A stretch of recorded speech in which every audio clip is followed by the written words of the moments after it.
Bon, autorités qui le disent. ok, comme nous sommes tous des autorités. Si on défend la patrie, c'est qu'on est des autorités aussi. Donc, d'une part, les autorités nous demandent de compter sur nous-mêmes. C'est une bonne chose, parce que tu ne peux pas compter sur une personne si toi-même tu n'es pas prêt. Parce que la personne ne viendra pas te défendre pendant que tu es assis. Si tu pars au combat, il faut être prêt avant de demander l'aide à quelqu'un d'autre, de t'aider. Mais nous avons vu que le Burkina Faso ne possède pas d'armes, des équipements militaires. Il faut payer ailleurs. C'est la France qui était censée nous fournir ces armes. Maintenant, comme elle ne le fait pas, nous avons demandé aux autorités d'avoir d'autres partenaires pour avoir, en tout cas, ce qui concerne les équipements militaires et autres, comme l'économie, ainsi de suite. Sur quoi vous vous basez pour dire que c'est la France qui est censée de fournir des Puisque armes la, au Burkina? la France nous a colonisés.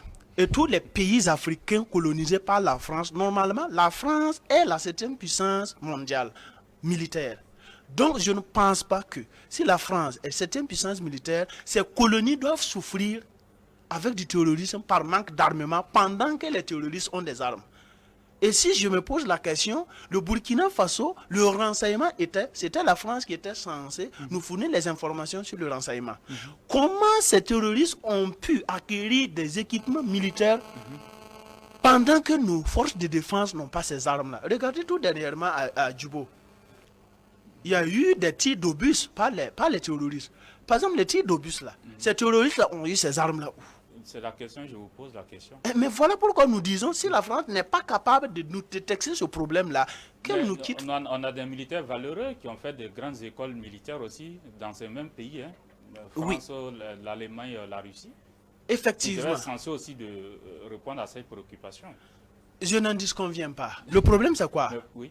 Nous avons demandé d'avoir d'autres partenaires pour la création des entreprises. On vous a toujours dit que le Burkina traite avec la Russie, la Chine, avec beaucoup de partenaires, l'Allemagne, la Turquie. Oui, nous demandons de renforcer la coopération militaire avec la Russie. Voilà. Là, maintenant, là où le problème se pose, c'est que le président Ibrahim Traoré l'a dit clairement, il ne va jamais signer un accord avec Wagner. Est-ce qu'il risque pas vraiment de vous mettre, de vous frustrer? Moi, je vais vous dire une chose. Vous qui êtes un pro-russe. Moi, je vais vous dire une chose. C'est des intoxications françaises. Le président n'a jamais dit ça et je vous le répète devant votre télé et je suis témoin de ce que je dis. Le président Ibrahim Traoré n'a jamais dit ça. J'ai vu la publication que France 24 a dit. C'est des intoxications pour demander au peuple